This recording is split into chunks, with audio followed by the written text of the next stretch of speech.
addiction, doing it all. And we're live back on March 1st. It's an economic development. We have our illustrious treasurer in the chair. We're grateful to have you. What the committee should have printed out is what we received from the treasurer's office about this proposal. Senator Cummings, unless I'm misspeaking, you and I have a draft bill in to Becky Wasserman. Is it For this? Yes. Yeah.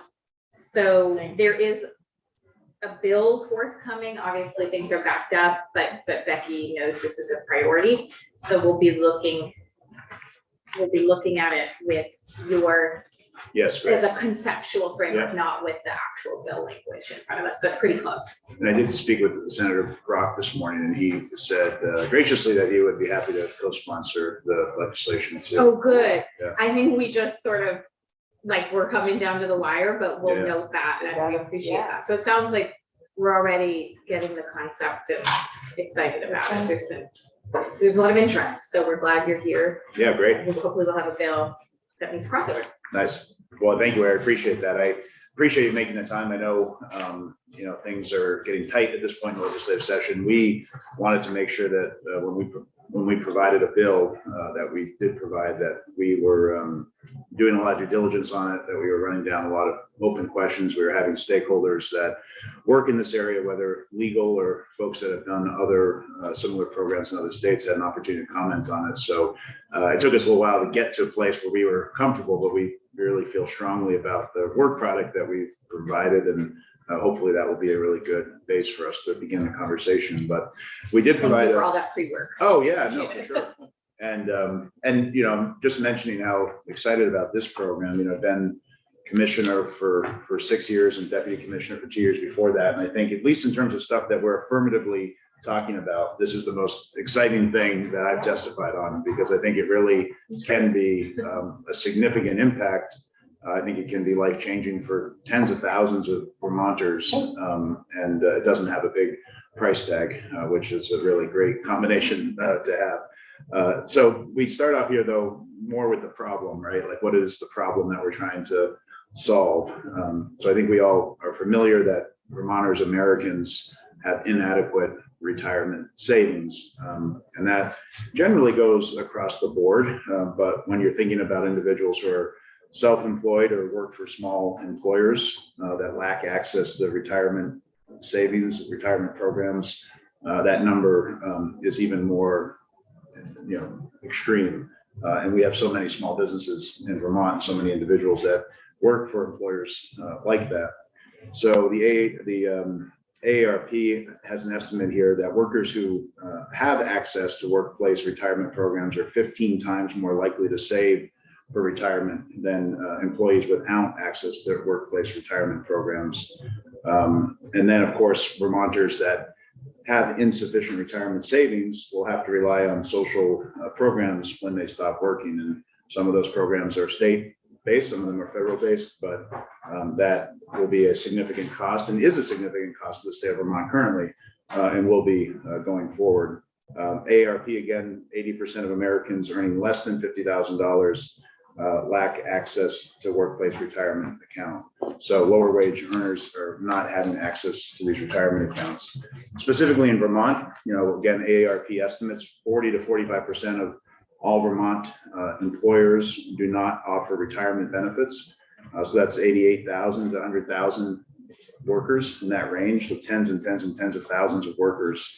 Among employers with 20 or fewer employees, 55% do not offer benefits. So again, smaller employers. Also rural, 60% of Burlington area employers offer retirement plans, but 50% of employers in the rest of the state do. So those numbers are from the Department of Labor, and a significant difference there when thinking about our urban area versus our more rural parts of the state. And then here's a really shocking number, but when an employer does not offer a retirement plan, on average, fewer than 5% of their employees are saving for retirement. So the big takeaway on all of those is that Americans and Vermonters are saving through their workplace retirement program, whether a 401k or a pension, if they don't have access to that, 95% of them are not saving for retirement. And it really becomes a looming crisis for them. And then you can see here when an employer does offer a plan, over 70% of employees participate. So just to drill down a little bit on that 88,000 to 100,000, demographic number, it's also important to point out who these people are. They tend to be younger folks. You can see that right on the left-hand side of the chart, that this is the most updated AARP numbers, estimating 40% of workers don't have access to a retirement plan. But that's almost 50% of people that are in the 18 to 34 range. And those are folks that if they were even saving a few $1,000s a year, would really add up and compound over their life and be significant savings in retirement. You can see Black non-Hispanic, almost 72%. It's really significant disparity. Exactly right. Those that are less educated, whether less than high school or just high school, significantly higher. Employer size also, and then also gender, female more than male, and then lower wage earners. Those 18,000 or less, or 31,000 or less, you can see how much more significant those individuals are not covered by a workplace retirement program. So generally, this population is lower wage earning, they're younger, they're less educated, more likely to be BIPOC, and more likely to be female. So all the more important that we figure out a way, and this program is a really cost-effective way to provide them access to retirement savings. So just another informational slide here about sort of what has been happening in retirement savings over the last few decades. Americans in historically disadvantaged groups are on average less prepared for secure retirement than others. Women on average less prepared for financially secure retirement than men, due certainly to lower average wages, longer lifespans, needing to be out of the workforce for child care and child rearing, and all of those whole myriad of issues.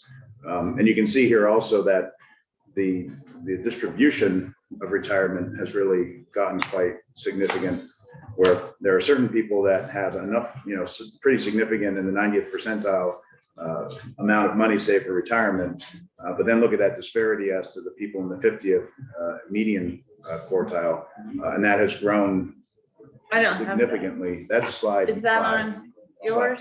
Is there a chart on yours? It's coming up blank on the thing that we were given. Very illustration. So On Well, we go to page the next 6, slide. it's coming up it helps like a big dot. Just to summarize the chart, basically, Americans used to be more closely bound, if you will, in terms of their retirement security. And now there are individuals that have significantly more retirement than the lower quartile that remain at basically 1998 levels, so 1988 levels actually. So they have not seen a considerable increase in their savings for retirement. So that not only is like the wealth disparity gotten greater, but that has been exposed on the retirement side as can well. we do questions as we Yeah, of course. go, but we'll try to keep it going. Yeah, I'll be quick. So wealth distribution, is this income in retirement? I'm sorry. These I think are I'm assets not for being- retirement, right, Gavin? Yeah, that's retirement assets, so that's the. So that's the total amount that they Yes, have exactly right. available Yeah. for the retirement for the rest of their life. Okay, And just thank you. to the senator's point, when you look at the median number, 50%, 7,800, I think it is, in total assets. So, significant percentage of Yeah, Americans with 7,800. very limited assets saved for retirement beyond Social Security. So on slide 6, if you have that slide, just the share of families, in their working years, 32 to 61, with retirement account savings by race. You can see white, non-Hispanic, considerably higher than Black and Hispanic, almost half as much. Sadly, it's also somehow Oh, interesting. turned into a weird. That- So That is like a big blur. It's a big black blur. so even on your digital version, Allison, it's a big Yeah, blur. it's not reading digitally either. It's a big black, it looks like it's been redacted. Well, and you have it digitally, obviously. I do, yeah. Yeah, but You this wanted was to supposed see to be that, a let's show chart. this. Yeah, We yeah. got that chart. Well, it'll be It's the the same, page but after maybe that. not. It's page Well, six. I can send a PDF instead of PowerPoint. You know what? I mean, we'll plod Yeah. along and then we'll get these graphs Frankly, one of the later. clearer charts I've seen today. The good news is page 8, we picked up on that. Let's go to page 8 then. Yeah, I'll look ahead to see if there's anywhere else. So this picks up on the point that we're just making about median, people in the 50% quartile that have maybe $7,800 saved for retirement. Retirees without access to an employer-based plan have dramatically lower savings than retirees with such access. So you can see here on this survey, 63% of savers without an employer plan have less than $10,000. 70% of savers with an employer plan have more than $100,000. So just another way of showing the starkness of what it can mean when you have access to a retirement plan in terms of that pretty significant difference for those in retirement. Another point that we want to make, and this program would sort of indirectly cover this, but on top of the retirement crisis, Vermonters, like all Americans really, are not really prepared for those one-off emergencies that occur as well. Almost 60% of Americans do not have enough saved to handle a $1,000 emergency expense. That's to be a car breaking down or whatever it may be. And the numbers I've seen for Vermont are even higher and even lower in terms of what they could shoulder in terms of an emergency expense. And because of the program that we're proposing, Vermont Saves would be by default a Roth IRA. It would also function as an emergency account, at least as it relates to the principal that you would be able to have access to at any point. So it's obviously primarily a retirement savings program, but the secondary benefit of it is the ability to act like an emergency fund, since you are able to access that principal that you are contributing without penalty or without tax, separate from the income that's being earned. And just to make sure I understand, and maybe I'll ask the stupid questions, but the Roth IRA, which I have, is post-tax dollars. Exactly. So and then when you withdraw it, there's no additional tax penalty because Right. it was already post-tax. Exactly.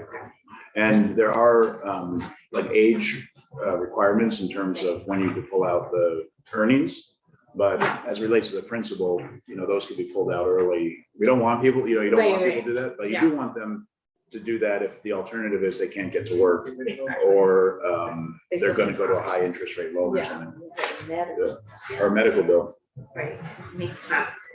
So the estimates of the auto IRA program are substantial increases in retirement preparedness, generally across the board. But you can also see the impact of historically disadvantaged Americans, but across the board, projected increases of net worth of 69% for eligible workers that participate or live in a state that participates in this program.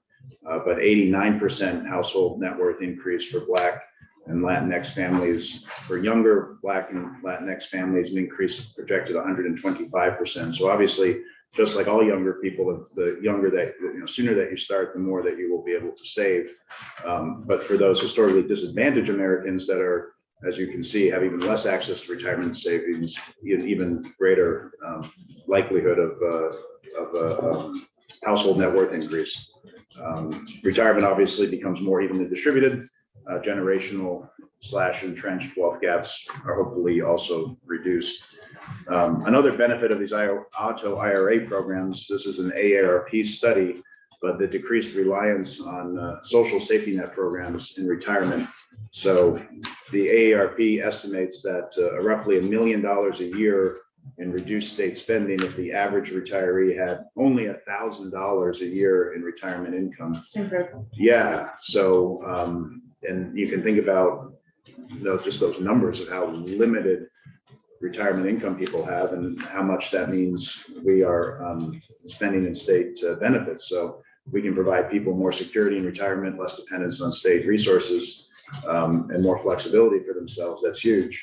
The other thing that these auto IRA programs do, which you might think, geez, if you're a lower wage earner, maybe they can only save $60,000 by the time they retire, but they're able to do that, and they're able to push Social Security off instead of at age 62 to age 63 or 64 or 67. Each year that an individual is able to delay Social Security, it's an increase of 7 to 8% more in Social Security every year for the rest of their lives. So even if they only push it off for 1 year, they're going to have 7 to 8% more in Social Security by collecting at 63, and then that higher Social Security amount stays with them for the rest of their lives. So even if it's just allowing people to do that, it's a significantly beneficial thing for those individuals. Going to the next slide. Savers are making progress and meaningful progress. So we talked about Oregon and California as being sort of at the front edge of these programs starting in 2015.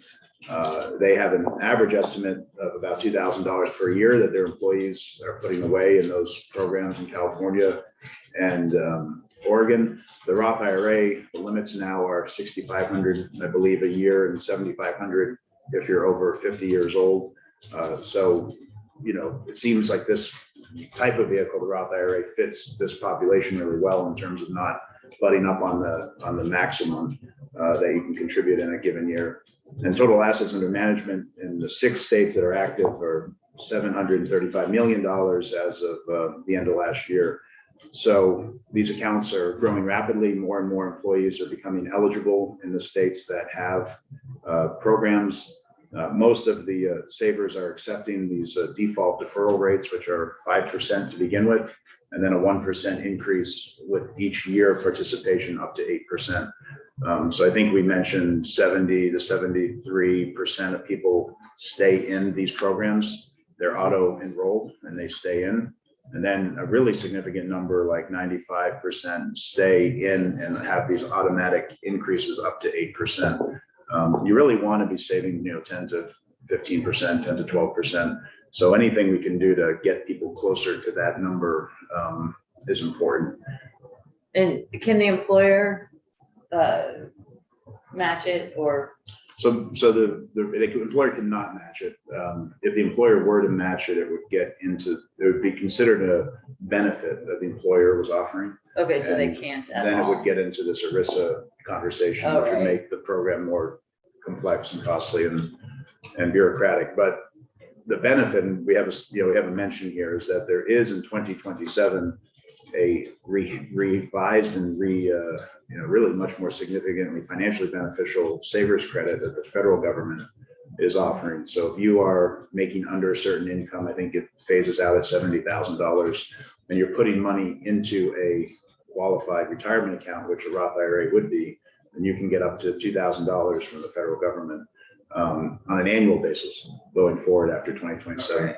So another benefit from my perspective, or another strategic reason to do this now, is to try to get as many Vermonters as possible set up to get as much of that federal savers credit in 2027 and beyond. That really, if you're able to put $2,000 away and then get a $2,000 federal credit every year, and you're 25 years old, that really is pretty significant, particularly when the alternative, unfortunately, is for many people not to save at all. Right. Can I ask a different question? Yeah. Is it possible to structure this so that in the future, if there was an entity other than the employer who wanted to contribute, like a United Way or some super generous community organization, that they could contribute? Or even the state of Like Vermont, if I it guess, right? wasn't the employer? It's something we can look into. I don't know off the top of my head, unless Gavin knows. Don't know. We'll have to I look mean, it into just might be nice when Yeah. when you establish something to have that flexibility in it. I'm still waiting for someone to donate to my retirement account. Well, maybe they don't know they can. Gotta advertise it. Yeah, no, but we can look into the flexibility around non-employer contributions, basically. I think that's. Yeah, I mean, might not happen, but. So in terms of the retirement, the investments themselves, most savers in these other states are using target date funds that automatically rebalance as somebody gets closer to their target age, mix of assets based on that individual's age. We did do some digging and found that some of the states are offering Fidelity products, State Street products, BlackRock, Vanguard. Those are sort of the ones that are either managing the investments or products that are offered in the investment portfolios. And then, Is there a standard portfolio that you would envision, or a standard group of products that whoever your vendor would use, so that the employee has a choice of whether they're investing in long-term or yeah, conservative or exactly right. growth, et cetera? I think you want to provide, let's just, call it 6, and there's a capital preservation fund, target date. It used to be target date 2050 when I was starting to look at retirement. Now that's right around the corner. So target date 2070 or something. Push that out. Yeah. But 70, 50, 30, whatever those target date funds are. So on slide 13, we can just see the states that have went forward with the auto IRA model. So it is a very well-tested model, I would say at this point, and quite popular among the states that have implemented it. You can see Illinois and Oregon sort of leading the charge. Then California did in 2016, but they're really up and running at this point. A number of other states are in the process of implementing their plan. The goal would be, in my opinion, obviously to establish this program in Vermont, but then to find a state to partner with as well. Like Oregon, for example, Connecticut is another state that's been actively looking for partnerships. But What's your rationale for your partnerships? Is it to spread the administrative costs? Or? yeah, I think there are 2 things. I think one is implementation. Like you want, we talked about how, or maybe on the next slide, we talk about how there's no cost to the employer, but what they do need to do is have the administration of implementing it. So I think we want the administration to be as easy as possible, both from an IT standpoint, from a document standpoint, from a user standpoint. And Oregon and Connecticut have gone through that, and they've learned what worked well and what hasn't. So we'd have the benefit of using, their vendor and their expertise to But do I the would think that this administration. would be something that the vendors would also, Yes, in a number of cases, develop and have as off-the-shelf products. they're getting there. I think I would think that's very true. And then the other part of it, to your point, is having a bigger pool in terms of having lower fees. Many of the states that are on this list, their fee structure is generally 20 or so basis points, and then on top of that, they have a $15 to $20 annual fee. Is that right? $15 to $20. So a median, 401k basis points would be more like 70 to 50 maybe. So they're relatively low cost fees for what you're getting, and the fees would not just pay the vendors, but would pay the limited number of employees at the treasurer's office that would be needed to implement the program too. And we are going to look at, there would be some startup costs that would be required from the state of Vermont, because you can't, immediately rely on fees, because there'll be almost nothing in these accounts. But we do believe we can estimate out the ability not just to have the program be self-sufficient, but then also to pay back whatever startup fees there may have been contributed by the state of Vermont. We think We're that's, looking at. we think it's a very, because the costs are relatively low, we don't think it will be that hard for it to. Free programs are Yeah. easier to sell from the state. Yeah. Free and popular.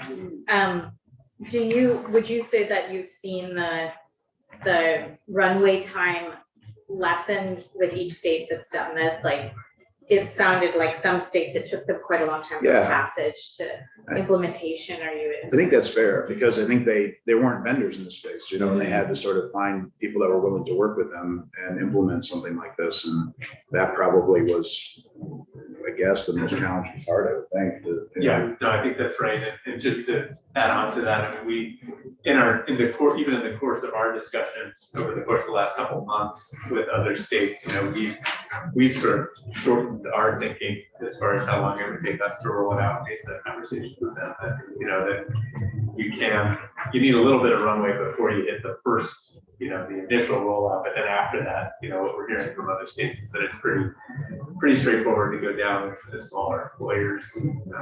And so it sounds like the ideal legislation would be enabling with some parameters, but then allow you to select either a vendor or a state to partner with a check back in the kind of rules process. Yeah, I think that's exactly right. And we'd also check back in probably finance eventually, or, if it's DFR, that would be, Yeah. or no, it would be the treasurer's Yeah. office. no, fair enough. We're in so many hats.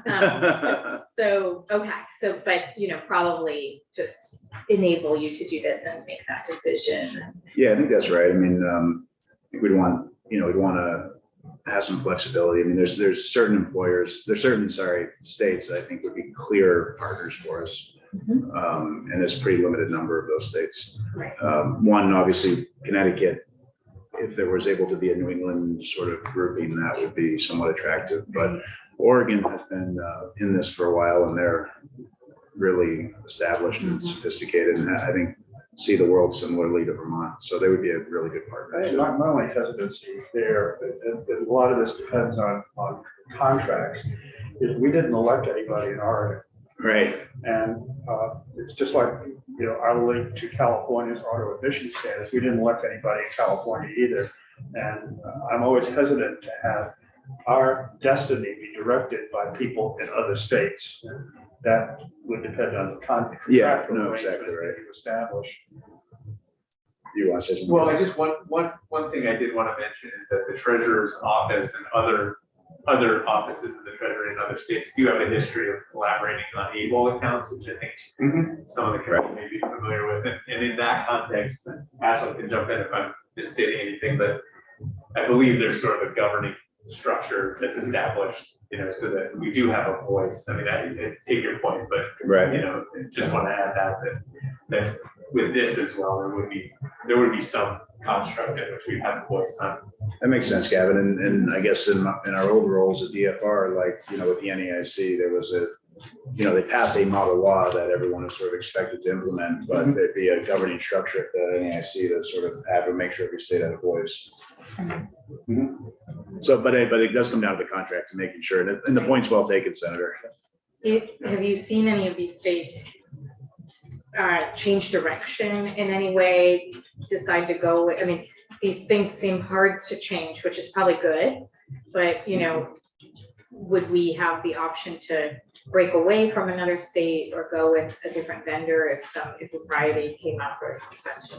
I think we would be able to build that in to the upfront.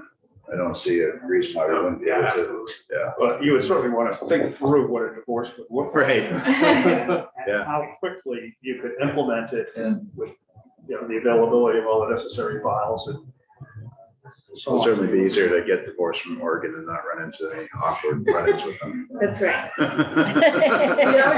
You never know. Those conferences. Yeah, exactly. Yeah. No, but a very good point. Yeah. So on slide 14, I think we hit a number of these points. I mean, in the bill, we say 3 or fewer full-time employees. I really think it's a director and then potentially it's sort of an outreach coordinator as the core, and it could even just be a director, but really low number of employees that are necessary in the state side to implement and then manage going forward. The program would apply to employers without an existing retirement plan. No cost to the employers. There's no cost to them directly. Modest management fee to employees. We do, as I talked with Senator Brock, you do want to, there some percentage, it's a small percentage, some percentage reported administratively having increased costs because of the program. But the vast majority of individuals that were surveyed, and when I say individuals, I mean businesses, said they did not have any increased expense from the administration of the program. Yeah. Just would public or nonprofit employers be eligible? Nonprofit, yeah. And Because there probably are, I know there are small municipalities who don't participate in the state plan, in the ICMA or the BTCMA plan. Would they be eligible? so I think right now, as the bill is drafted, government employees are exempt from the legislation, if I have that correct. Yes. So something to consider. And that, is there a reason for that? I think, and let me just think this through. I mean, they're exempt from the requirement, but could they voluntarily participate? I think we'd have to look at that. Okay. That is accurate.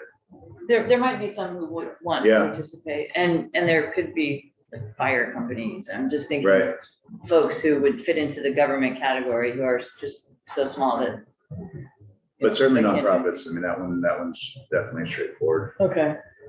What about self-employed folks? Would there be a way for them to?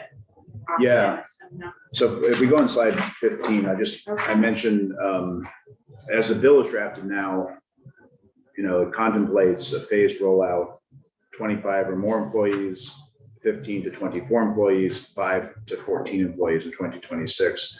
So it goes down to 5. So under 5, Oregon is currently rolling out all the way down to 1. Okay, We don't have it in the bill now, but we're interested if it goes well to considering expanding it down. so wait for someone else to. Yeah. That makes sense. But that doesn't mean that they can't voluntarily participate. Right, This rollout is sort of when they would be required to participate on the employer side, right, but people could voluntarily start earlier. yeah, And if you're under the cap, you could voluntarily participate right, as well. So we do want to be, I think the answer is yes, but whether they're required to, we want to see how that works in another state. I know they're not the sort of target demographic, but people who switch jobs, people who come to a Yeah. new employer with an Roth IRA, would there be flexibility to put some of their wages into their existing Roth IRA, or would it just be left, I'm gonna opt out so I can keep doing my own plan? So they could, if you were coming to an employer, if you were working in an employer that had this program, and then you went to an employer that had a pension or a 401k, you would no longer be required, you wouldn't be automatically enrolled anymore. But Right, you would have a Roth IRA, and on your own, you could contribute money to your Roth IRA. It just wouldn't have this sort of payroll, this automatic payroll deduction. You could set that up through your employer, but it'd just sort of be back on the employee like it is now, right. to sort So of. that's a good establish point. it. Most employers don't put it, they aren't managing your Roth IRA. They're Right. managing another account. So it's kind of up to you if you want to keep Yeah, putting in your Roth IRA. yeah, that's right. Or I if you think- have like kind of, I don't know, informal income, that's like. Right, you have Always at the a same job, stipend or Not something. wages, Yeah, yeah, yeah, and you could put that in. I mean, the only limitation is just the federal caps that you have, Right. yeah. right. Yeah, actually following up on that. So if you move to another employer that has this system, can you use the same account? Same? Yeah. for Okay, sure. cool. And I'm sorry if you already asked that. It's good to just be super clear. Yeah, you can, it probably makes it more flexible when you go from Yeah. place to place. Or if you have multiple jobs at the same time, again, it would just be a limitation as to the cap, for the federal cap. The thing, the scenario that I was thinking about this morning that I think sort of maybe, I won't say it's a typical person, but it kind of could sort of illustrate how this could really benefit somebody. Imagining somebody in their 20s that, is working in these lower wage jobs, and maybe they work at a bar or a restaurant, retail. When I told the story, Gavin raised his hand, I will mention her. And they don't have access to retirement, and they're not saving for retirement in their 20s. And then, they go to graduate school, or they go finish their BA, and then in their 30s, they become a professional in some career. They have a 401k.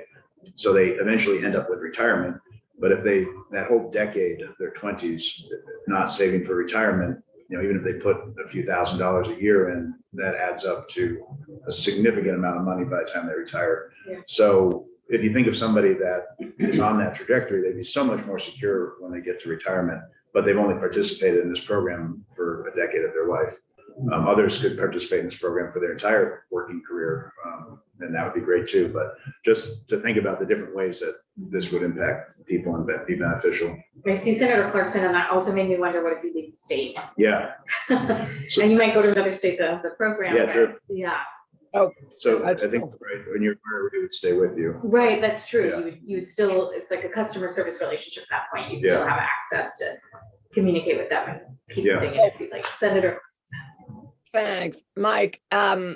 Thanks. I enjoyed our conversation about this yesterday too. And it's gotten me, I have two questions for you, one of which you may have already answered and I may have missed, which is for those people who are covered by a retirement benefit at work, what's the average amount that is saved in that benefit per year? Do you know, for individuals?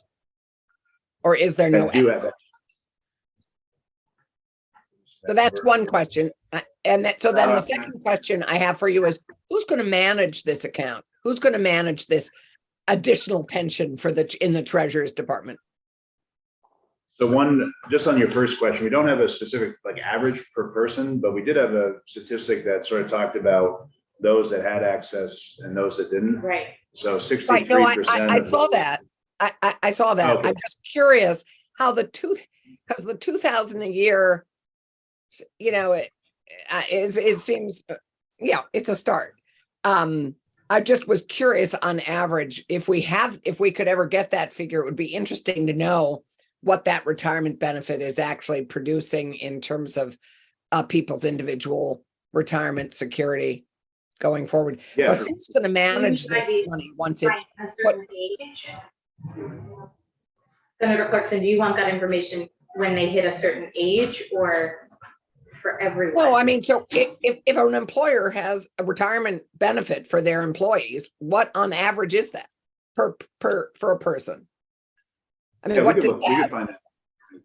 I mean, that would just be an interesting thing. I mean, how valuable is that benefit is I guess what I'm trying to ask.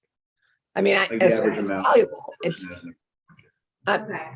so, and then the other question I have for you is, who's going to manage this? I assume the treasurer's office or Yeah, that's right. has VPIC volunteered? So it would be, it's not a pension system, so the Right, state has I'm no just joking. obligation. So it would be it'd be one or two people in the treasurer's office, in my vision. I think, again, we had 3 full-time employees in the bill. So 1 or 2 people in the treasurer's office, and then you would have a vendor that would work on the interface with the employer. And then you'd have a vendor that would do the investment management to provide those sort of 6, let's just call them 6 sort of options for investment. So you'd have those 2 vendors, and then you'd have an employee or 2 in the treasurer's office. Right, no, I know think- about the Great, okay, thanks. I wonder if it's contemplated in the proposed language to take best practices from other states about rollout, education, awareness in the first year, especially. Yeah, I think I guess it is formalized in the way that one of those positions is certainly an He's outreach like a specialist. communications Yeah. outreach person. I think Okay. that's the most important. because, Yeah. You know, in other states, when we read about their outreach, or the rollout rather, I mean, this is such a great program, but I forget which state it was met with like confusion because they hadn't done enough. Right. They hadn't done enough upfront Yeah, planning and rollout. right. Do you, did you, Well, I would just add, yeah, I've had some conversations. do you want to already with- identify yourself again for the I'm record? sorry, yeah, Gavin Boyles, Deputy Treasurer for the record. We had some conversations already and they're ongoing with other states, including, I've had some good conversations with the outreach folks in Colorado, and they have a similar economy in some ways with a lot Yeah. of seasonal employment, Right. Mhm. and that sort of thing. Probably and- have to do language outreach there. Right. Exactly right, yeah, they highlighted the need for different language outreach. They highlighted the need also just for sort of a road show, just to Right. physically go out in the community and meet with small employers and talk with them. And, just help build that sort of trust relationship that this is a real state program that will benefit your employees. Happy to talk with your employees, and there's sort of time built into the bill. And as Mike said, position, a big focus of what we'd be doing is that. One other big, not to speak for them, but one other big supporter of the legislation, the concept and now the legislation is the AARP of Vermont. And I wrote them down as the only witness so far. okay. We should definitely hear from, but you might have others. Senator Buck, did you want to? The only thing that I was going to mention is a suggestion, you may already have done so. Have you consulted with the auditor's office at all? Sometimes when you have something like this, the notion of doing a pre-implementation review is Yeah. sometimes helpful to look at the internal control issues based on, as your model defines. One of the worst things you can do is build a new model that's significant and then decide to audit after the fact to find all the things that you should have done before you started. Yeah, no, it's a very good recommendation. It's sometimes helpful. And and we will take that under advisement from the former auditor. And you have to leave early, yeah. Gosh, that, So other witnesses. oh, right, tell me other witnesses. Just before offering anybody else from Vermont, because I don't know how many other stakeholders we have been able to get through all the way. But other states, though, have offered up their ability to come in and testify. So like Connecticut, Oregon, There's a retirement security program at Georgetown, and their director has offered to testify. Okay. Folks from Pew Oh, yeah. and Brookings have also expressed the willingness. They sort of have programs that are studying these programs. Okay. Say Senator. office on aging, area offices on aging, or the community action agencies that, CBOEO kind of. yeah, deal. that have to help people that don't have this. Yeah, I think Senator Clarkson, you had mentioned like, where are we with the Childhood Poverty Council?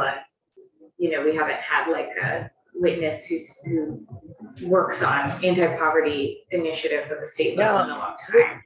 We are really missing a low income advocate.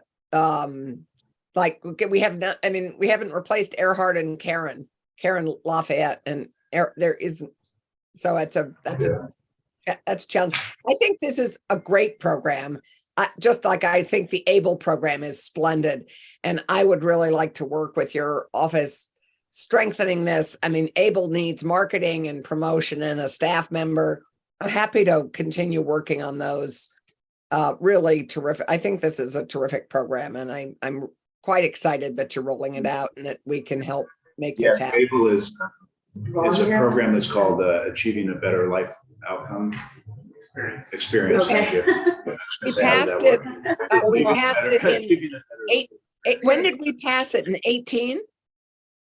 That sounds right. 2016. Oh, 16, wow. Passed it, went live in 2017. We Wow, have and almost 8 What, now Ashley? with over- You now have almost 800 participants with over $7 million in assets, and it's growing like 15% per year in terms of assets under management. So it's growing and expanding, and Yeah, but And the program, we have many more disabled adults than that in this state. We need many more participants for it to, as you have said, Mike. We For really another need to day. educate Coming up now. on So these are all great witness ideas. I will say for the committee's benefit, apologies, we don't have actual language yet or a bill number, but I do hope, you know, I'm putting this out so anyone who has opposition or concerns can also reach out to testify, but looking to give this an hour of time resulting in a possible committee vote the week we get back from town meeting. excellent. And just looking finally through the bill to see, we will have Becky Wasserman and we'll be in touch if we have other questions or additional need for witnesses, especially ones from other states. Great. Any final inspiring words about retirement and savings and Well, just, financial future of Vermonters? you know, giving people the tools to, you know, be able to retire with dignity is really important. And this would be, you know, it's a lot more we could do, but this would be a significant step for so many people. So we're very excited about it. Yeah, we really appreciate you bringing this forward, and you've done so much work to get us ready for this discussion. We really appreciate it. Well, It thank you. helps us a lot as crossover We approaches. appreciate your time. Thank you. Good, thank you. Well, thank you very much. Yeah, and we'll try to make sure there's any connections if people want to explore this further over town meeting break. You have a great team. And Yeah. Ashley, did you get to introduce yourself? oh, thank you. Ashlyn Dewan, I'm Director of Policy in the Treasurer's Office. Great. You're a great team. So we Well, thank you. appreciate this, and we'll see you again soon. Sounds great. Thank you. Okay, yeah, I might get the call or. While we're looking for our next witness, does anybody have any, you know, questions or comments additional? I think it looks great, sounds great. Yeah, it's no cost, relatively small cost to the state, possibly huge cost savings to the state. And huge benefit for the people who will participate. I think For the people. the lesson they learned from ABLE is that they need staff to go with it. It's not going to be the outreach and the education and the opportunity isn't going to be understood by Vermonters unless we put some staff and effort behind it in the office. So that's a good addition. Yeah, and the good news, you know, as the treasurer said, we could It has an appropriation of 750,000 for, establishment and execution. And it sounds like they have a plan to try and pay that money back once the program's up and running. So we could dive into that more next week after town meeting. Hi, Dan Fingus from Rights and Democracy. Hi, how you doing? Good, how are you? Thanks so much for being here. And we have 4 committee members, Allison and Senator Clarkson's on Zoom. We're jumping, we've said so long on housing as like one block subject matter, and now we're jumping around a lot. So we're going back to minimum wage, and we appreciate you being here to discuss our bill. I mean, I have to follow Treasurer Petrak, which is never an easy order, but I'm happy to be here today. Thank you, Chair Ram Hinsdale and members of the Senate Economic Development, Housing and General Affairs Committee for having me today. My name is Dan Fingus, and I'm the Movement Politics Director at Rights and Democracy. First off, I want to thank you all for having members and staff of RAD in your committee during RAD's lobby day on February 15th. We were able to have 24 members and staff testifying in person and virtually to 8 legislative committees and sharing their life experiences. So thanks so much for taking the time for that. When RAD was founded in 2015, our first major project was to ensure that all Vermonters got paid sick days. So I'm happy to be here to continue the conversation on how we make Vermont a place that supports all workers in all forms of work. We have a long way to go to make Vermont a place that everyone is financially secure and can afford not only to survive, but thrive. The bills I will be discussing today will help us move towards that reality. From our communications chair, Ram Hinsdale, I plan to speak about both the S-108, the minimum wage bill, and the S-102, the employment protection and collective bargaining bill. All right, great. To start with S-108, the minimum wage bill, RAD was the anchor organization for the Vermont Raise the Wage Coalition, who for 3 years waged a campaign to raise the minimum wage to $15 by 2025.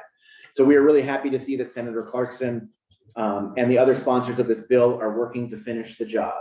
The goal of $15 by 2025 was first initiated in 2018, and thanks to the Raise the Wage bill passed in 2020 after a governor veto override, we are still on that path. The issue today is that with inflation, cost of consumer goods, and overall cost of living in Vermont, a $15 minimum wage may no longer be sufficient. The basic needs budget number for a 2-adult household with no children is already $15.33 and will likely grow in the next 2 years. 2 adults living with no children in a 1-bedroom apartment is hardly a typical living situation in Vermont.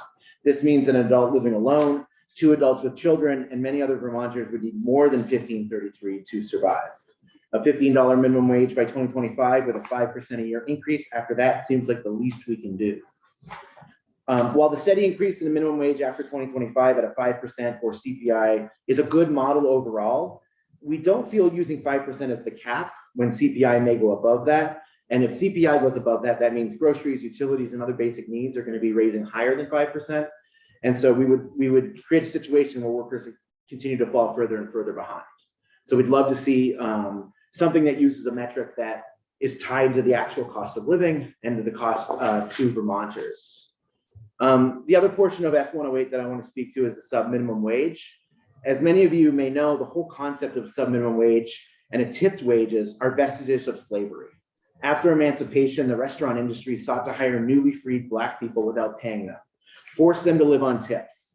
This concept was made law, excluding a workforce of mostly Black women from the full minimum wage, even when other workers received the federal minimum wage as part of the New Deal in 1938.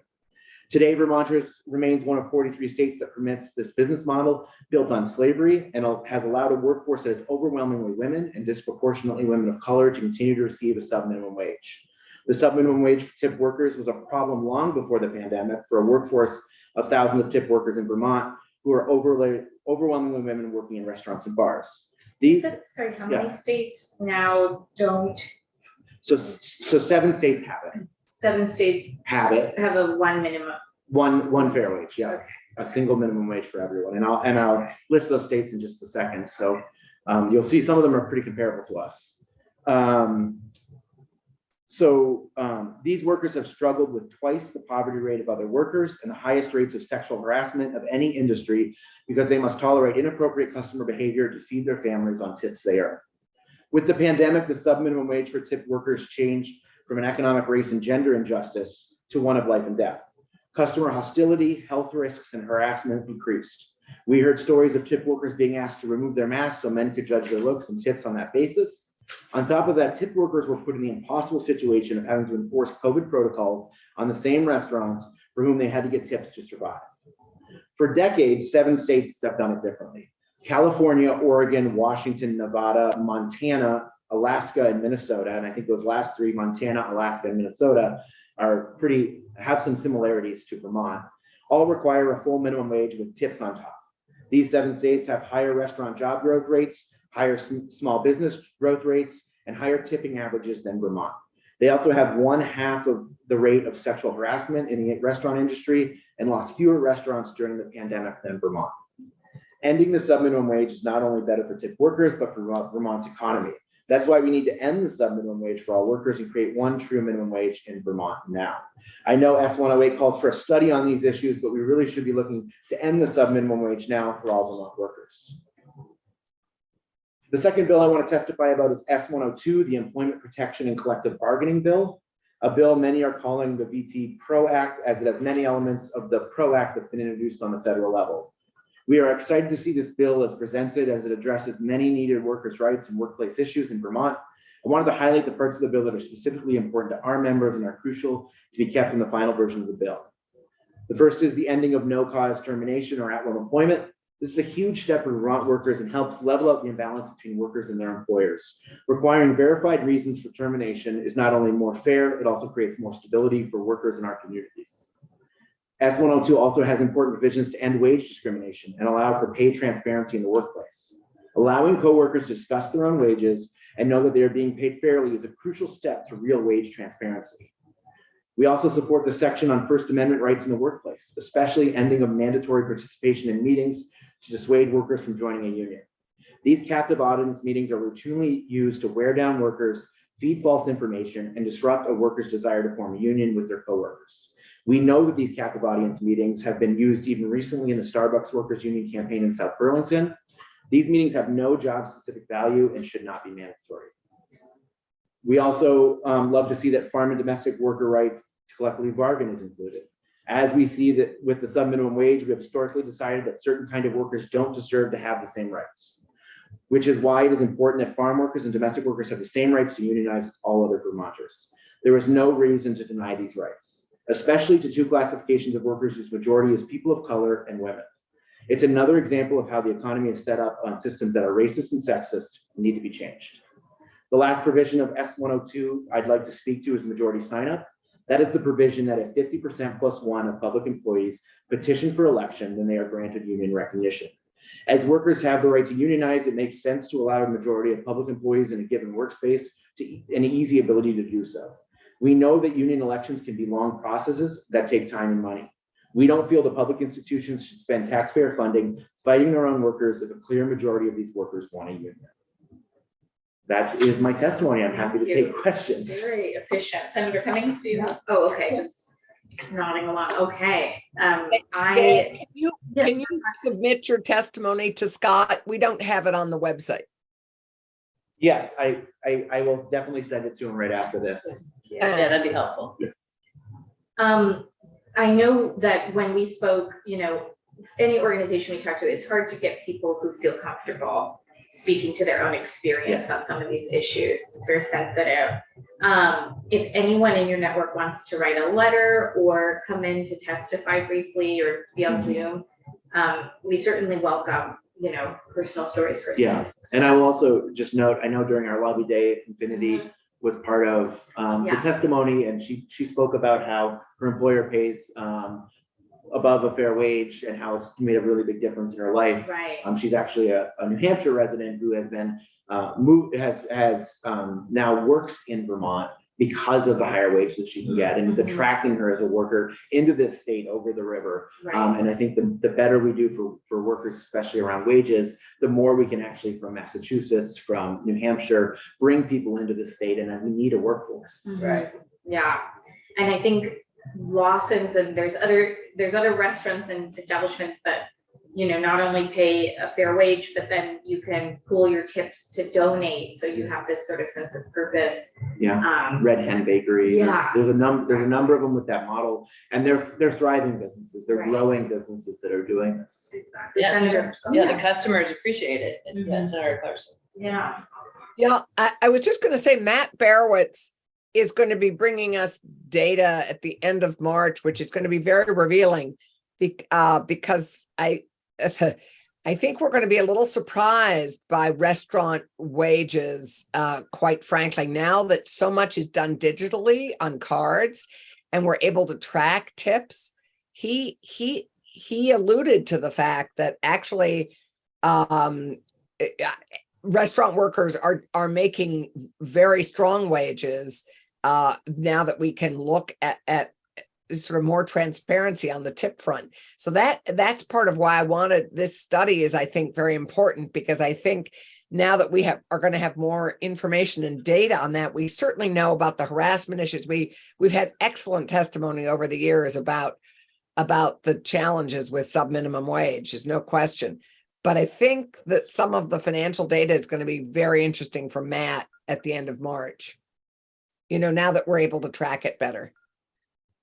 Yeah, we're gonna, there's a lot of people who want the best data to move this forward. So we're gonna look at a basic needs budget task force that's coming over and probably still have this on the agenda after Crossroads. Yeah, and speaking of the study committee that's built out in the bill, I do also wonder if is a way to make sure that there are a few more workers or working class people on it. I think it calls for one person, one employer, one person, and then one rep, one senator, and then a bunch of agency, administration folks. And I wonder if, figuring out a way to have a few voices, maybe from different parts of the state in that conversation. They're going to have very different perspectives where they live in the state. Not monolithic at all. Yeah, that's a good idea. Good point.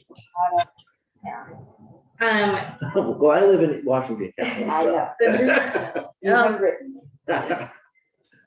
To that point, I'm just thinking about, so you have restaurant workers and then medical care workers, I think are big amount of folks who are underpaid. Yeah, and domestic workers. Or domestic work, right. Domestic So workers, farm workers. what's the biggest group in terms I of think numbers of shift workers are people? definitely the biggest Okay, within the sub-minimum wage. okay, so we make sure we have.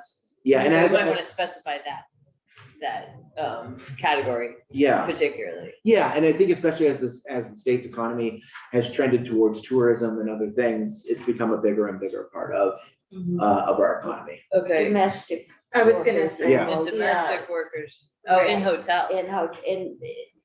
Stay at the Econo Lodge, you get. I don't think that Oh, hotel. They get paid minimum wage. There's suddenly envelopes in every room saying, wouldn't you like to tip? Yeah, well, they are, well, technically they have to meet a certain threshold to be considered a tipped worker. I hope that hotels are not using tip envelopes at the end of stays as a way to then not pay them the minimum wage. We should definitely check in on that. That is my concern. Senator Clarkson is saying that they are paid minimum wage. They're supposed to be. They're supposed to be. The housekeeping is paid minimum wage. And if you tip, it's above, just like what some of us are hoping, it's above. So it's above whatever they're paying. But I could double check at the Capitol Plaza, but Yeah. And that could be Yeah. Yeah, in different, home yeah, nannies right. would probably follow. Yeah. How many farm workers? How big of a group is that? I don't know the number. I can get that number from Migrant Justice. and Okay. some I other was gonna folks. say, I think we've invited Migrant Justice to come in. I'm looking at, some of our unions coming in tomorrow. When it comes to helping domestic workers organize, do you know if there's any witness, you have a big Yeah. network, there's anybody? I don't offhand, but I'll definitely look into it. Right. I don't know if there's, I don't know if SEIU has come the closest to. Childcare workers. yeah, They did childcare work. We tried, we got Yeah. the permission, but yeah, they didn't vote to. Just anyone in your network, if you think there are people who want to testify. yeah, definitely. Short order, basically a week after crossover would be great. Okay, We'll try to move some of those provisions forward and keep working on some after crossover. great. But really appreciate your testimony, succinct, helpful. Stay in touch with us. I know you were trying to do a lot of things this week. I don't think that I felt in the building, the pressure, until this week, it really feels like everybody's got. the Right, pressure. all of a sudden. I think you people chairs start- have had the Yeah. pressure for weeks now, but now everybody's got the pressure. Right, exactly. What's gonna make the March 17th? Yeah, deadline? But, you know, there are oftentimes, especially for the benefit of our new member and those watching, where things that don't meet the crossover deadline can still be very heavily considered in the other bodies, so it all depends. yeah. Well, and obviously it's the 2-year biennium, and so we can always potentially start something this year that will be finished next year. We won't let these things go. Yeah. I'm trying to think, thank you. I'm Thank sure you. we'll also see you all back when we start to talk about folding different housing bills together, Yeah. and looking at landlord tenant law. Excellent. Yeah, we would love to be back to talk about that. Great, thanks right. so much, Thank Dan. you. Have a wonderful day. Thank you, you You too. too. So committee, we're likely to end a little early because you have Good, money, we I have a yeah, I press have conference, et money cetera. shares. So there is Oh, right. there's a housing press conference from UT1. It is mostly organized by the advocates, so apologies if anyone's receiving late notice of that. I'm keeping a list for all these bills of people that we want to hear from. I'll just reflect back. First of all, I think week after next, when we are in our crossover week, we'll need Damien in the witness chair quite a bit to just go over language that does advance, but I'm gonna check in with everybody over the break, hopefully if you're not completely unplugged, to see what, what might be, what you might be interested in moving and what feels like it needs a lot more testimony. S103 and S23, we've already talked to Scott about some of the witnesses on S23 related to weight discrimination and hair type discrimination that we hope to hear from. I'm going to look, Senator Cummings, for an equal pay pattern and practice expert who already is looking at cases of where things don't qualify as discrimination based on other factors. That's fine. Okay. I I think we'll have. would like to hear, if we're going to hear from students about hairstyles, I'd Mhm. like to hear from the schools Mhm. about why, Yeah. you'd have to tie your hair back to work in food service. If you Mhm. want to be on a swimming team, you Mhm. have to have short hair or a bathing hat. There are some safety Yeah. that I just want to know. Do you think like the Principals Association or? Is it Headmasters Association that runs sports? The Principals Association has been commenting on all the fighting at sports events. Yeah, no, there's, I think it's the headmasters, whoever they are, that runs school sport things. Why don't we start with the Principals Association and see if they recommend something Principals or different? superintendents. Yeah. Yeah, somebody there, but just to hear their side Mhm. of why some of these rules are in place. Mm-hmm. Because Yeah, I don't want to find out a kid has to have her hair pulled out right, because, absolutely. So we'll get more back in the minister. I'll apologize if that felt a little rushed. It's just the nature of these next couple weeks. Vermont Commission on Women and of course our own legislative council will need to get in the minister about this. Tobacco, So I think, actually, Yeah. Keisha, when we do this additional minimum wage work, the Commission on Women has it was testified as we've done the minimum wage bill in the past, because of course they have the great reports on oh God, I'm just totally punting the name of all the reports they did on women in the economy. What's it? Oh, it'll pop. But Okay. they have great data on particularly women as they age.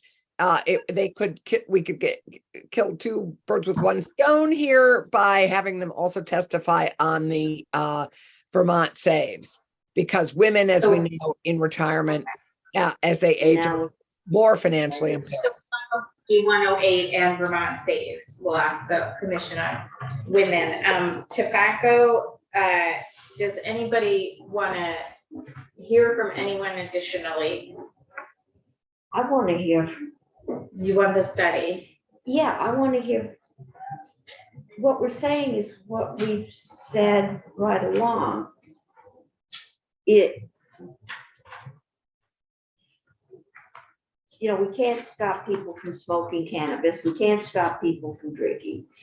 So do away with the law. But if you're going to have a law, there needs to be a consequence for breaking it.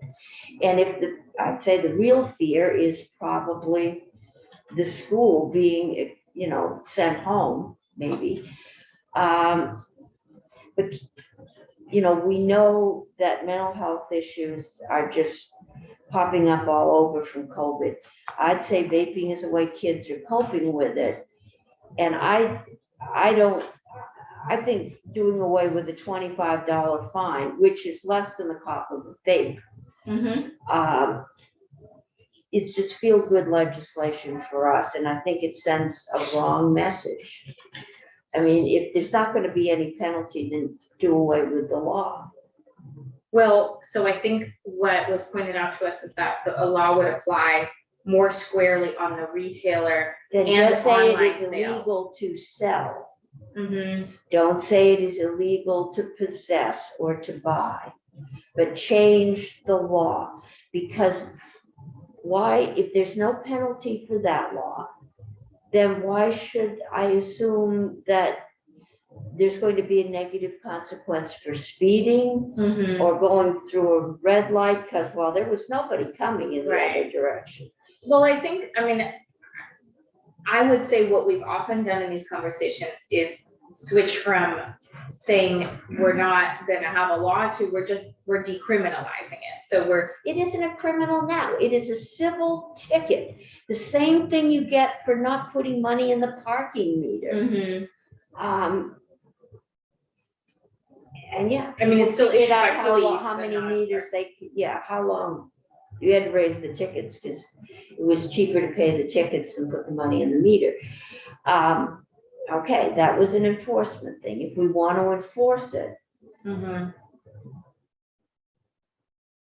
I just think either we change the law Well- or we keep a minimum penalty there. I think this does change. I the thought we law. were going to Yeah. If it's change going the to law. change the Right. law, so it says that it is illegal to sell and that the onus goes on the owner of the establishment, not the 16-year-old clerk, Right, and that makes sense, that would right? make sense. I- Yes. I It's think the that's saying, the it's intent. illegal for you to do it, but we're not gonna do anything to you if you do. That is, I think, a bad message. Okay, so we can look at the language. I have ledge counsel on the list. So we can say, what exactly does this bill do and not do? And what's our intent after hearing what we've heard? Okay, well, that's really helpful. That's really helpful, Senator Cummings. Minimum wage, I have Deb Brighton and Department of Labor for starters, just waiting a little bit longer to get last year's information, which feels impertinent. Vermont Saves, we have. Yeah, and a low income advocate if we can find that person. Okay. Or the cap agency. Right. I've gotta go. Yeah. That's I am. That's a I great think idea, Gregory Anne. just- We could get Sue Minter in. Yeah. Yeah. So keep That would be letting good. me know this week and over break if you're having like major concerns with something, but I'll reach out to everyone. And if you could share your updated list, that would be great, Which Of- data list. of bills that we're working on. If you're able to do that. That's fair. That's a fair question. If that's too hard, then Yeah. it's okay. I think by the end of the week, we'll Yeah, be yeah. able to say, you know what, this is gonna wait till after crossover Okay. and we can try and, we have a list of all our bills we have. Yeah, This is all the bills we have. And Okay. we've shaded the ones that are top priority. Say, holding for crossover or like hoping to move. I will need this list to reach out to all of you and say, where are you? But it's more than the bill. It's like the issue within okay, some of the bills where they're big bills. We'll want to be able to say, does this piece have to be a 2-year issue? And we can move the rest of the bill. Okay. as well, so. okay. Just when that gets updated, Do you want if you could share it. Yeah. Sure, please, That's just, thank you. that's the list of bills in committee. Okay, Thank you. which is available on our website. I mean, it's available just, on the website. Everyone can see those that are there. Okay. Committed here. Thank you. Okay, we will be going upstairs. We're gonna go Can we off go off live. I will live? see you tomorrow. When do we start tomorrow, 9 a.m.? So by the end of the week, Go we'll off let people live? know if. Yeah, I'm just letting people know for live and Oh. else that on Friday, we'll decide if we need more time the week after next